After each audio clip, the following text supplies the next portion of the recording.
Behind me is my 2001 Porsche 911 Carrera 4, a vehicle that has recently undergone a serious mechanical restoration. Several months back, I took the engine out of this car with the intention of doing a complete engine rebuild on this thing, and we did exactly that. Reason being, it was in fact showing some very early signs of the dreaded bore scoring that these engines can suffer. It wasn't very bad in my case, it was a little bit of bore scuffing, but because it was there and because I do track this car and I need it to be bulletproof reliable, I said, let's go ahead and just do a total engine rebuild. And in the process, not a single component went untouched in this engine. We put brand new cylinders in this thing, beefing up the displacement from 3.4 liters up to 3.8 liters, all new bearings, in fact, more reliable bearings, gaskets, hardware, everything. Like I said, not a single thing went untouched. This engine is, for all intents and purposes, brand new and better than it left the factory. So I know what you're probably thinking.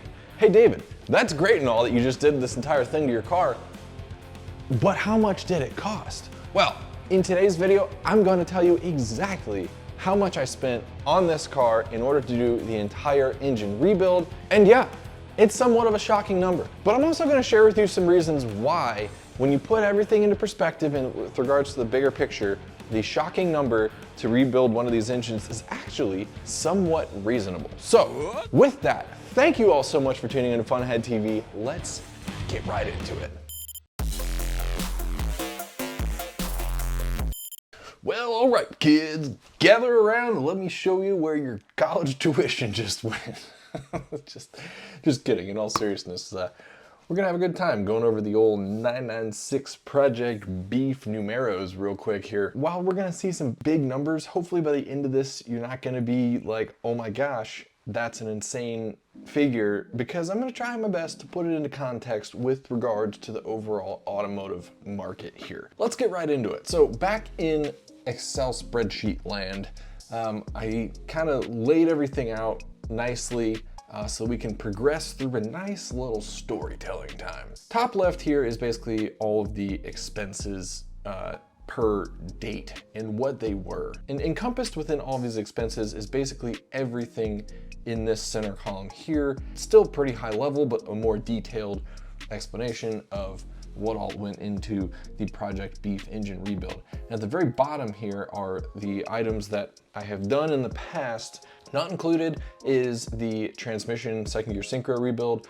I tried to just include things that are more kind of like gonna be on a common thing. Point being, all of this will sum up into one big 996 mechanical restoration cost. And of course, I'm gonna split this out into my DIY parts cost, and then we will also look at it in terms of if you were to take your engine to someone and have them do everything that I did, how much would it cost?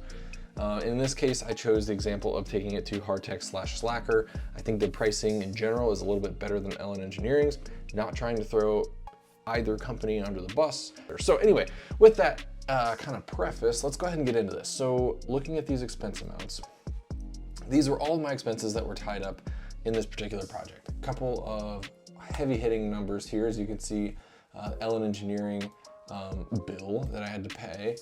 This includes everything. This is, once I brought my case halves to them, this includes all the machining work that they did to put the new Nikasil Nickies into my case halves. This includes, well, I need to update this, not Molly Motorsport pistons, but the JE custom pistons, custom head gaskets, IMS pinning, and it also included things like the piston rings and wrist pins and everything. Also, I did a center radiator. That's kind of atypical. Obviously, that's kind of like a la carte item that I just did for my car in the name of track worthiness. I did split it out into two different numbers, including the center rad and without the center rad. So anyway, just some FCP Euro parts ordering, Pelican parts ordering, and then my transmission welding repair, which ended up coming out to $435. Still better than buying an entirely new transmission altogether. But the above does not include work that I've already done on my car, and that is this stuff right here I've listed at the bottom of this column. That is all of these items here. Again, things that, like, if you were to buy one of these cars and you had to do a total, engine rebuild, and you also wanted to be very thorough about it, these are the things that you should also include in that list. My total current investment with regards to Project Beef, we're at $9,919. And then when you add up the previously completed work, all this stuff right here, that comes out to being $4,170 roughly. And then we add all of those together. So basically, in order to do a really comprehensive mechanical restoration on your 996, you'd be looking at about $14,000 in parts. Again, not including the transmission work. If you back out the center radiator, you're at about $13,126.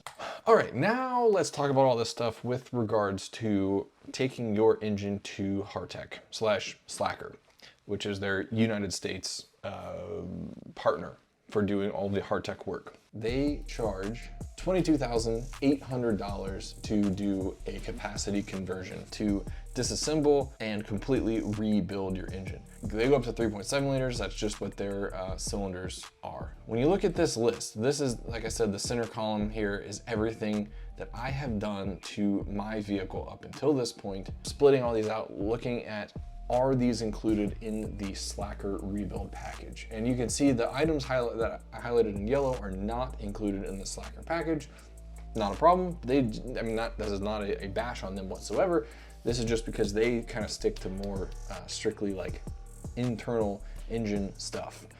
All the gaskets and seals and bearings and everything, but they're not gonna do things like, they're not gonna do the transmission mount or engine mounts, etc., etc. And a big one here, obviously, is the collector pressure plate flywheel. These items in yellow sum up to being about $2,600. Again, this does not include engine removal and engine reinstall and the labor for items highlighted in yellow here. So call it maybe $27,000. That seems like a lot of money, I know, but let's actually put it into context with regards to the Porsche market a little bit. Let's go ahead and just say, hypothetically, you're a guy or gal in the market for a 997 Carrera S. So you're looking for the higher horsepower. You don't care so much about the interior of the car being a little bit more modern, or quite a bit more modern actually, than the 996. You don't mind the fried egg headlights.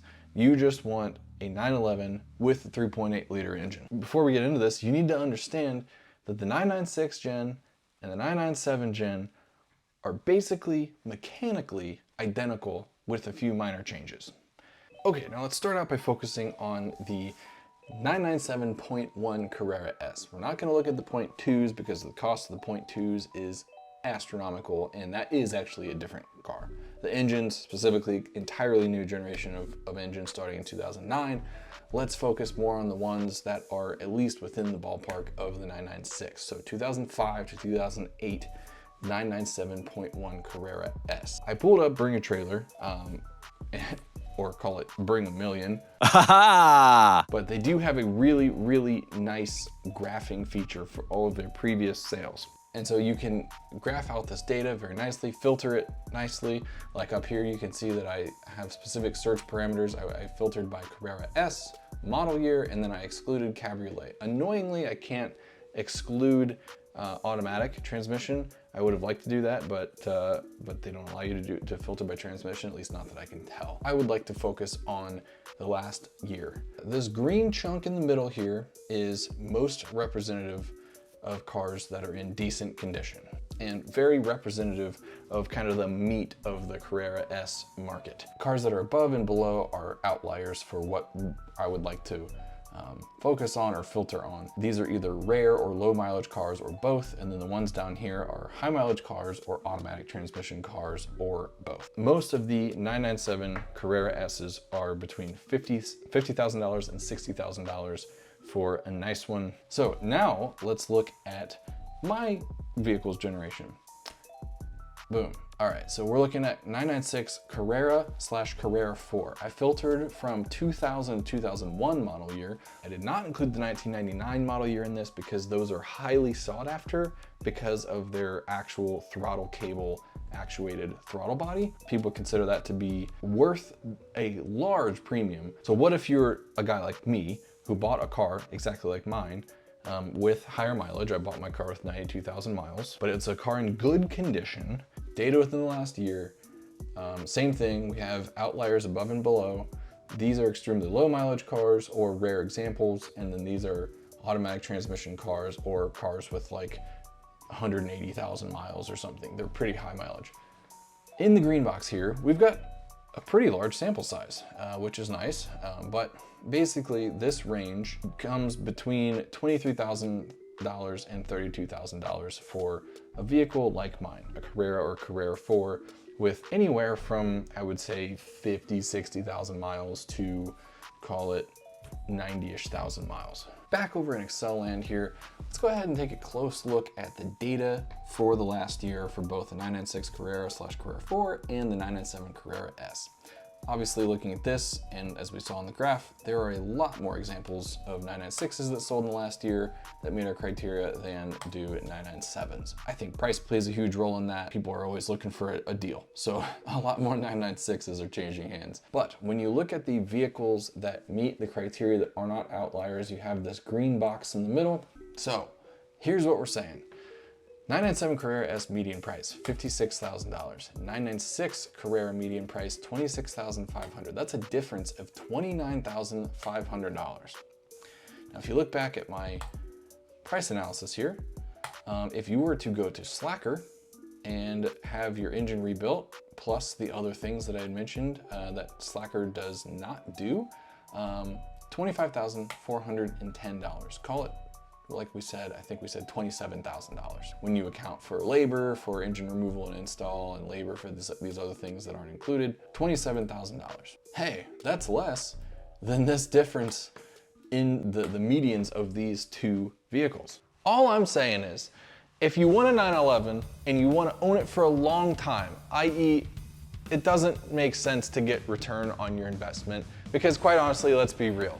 No sports car is really that great of an investment at the end of the day. We're all just gonna pour money into them.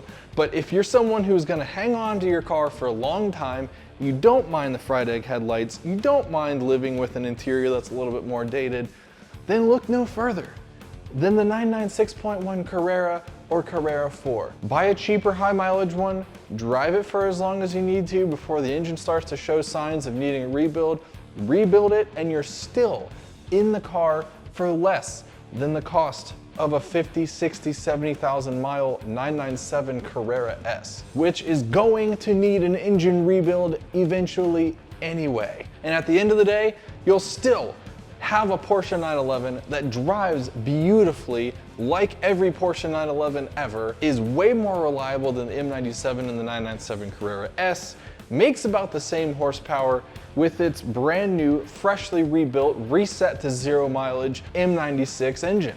I think the values of these are going to continue to go up for sure, so they're certainly not getting any cheaper. I think the time to buy a cheap one, at least at the prices that I was just showing in this video, is now-ish, or in the next couple of years.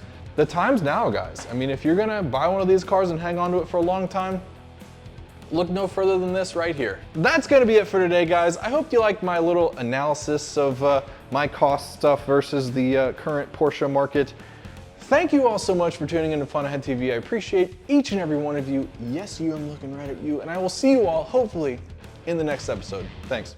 Just a quick reminder, super high quality Fun Ahead TV merch is available on funaheadtv.com right now. So head on over to funaheadtv.com and get yourself some today. Thank you so much for supporting the channel. Also, thanks so much for watching that video. If you want to see even more great Fun Ahead TV content, please click the link right here. I'll see you over there. Ha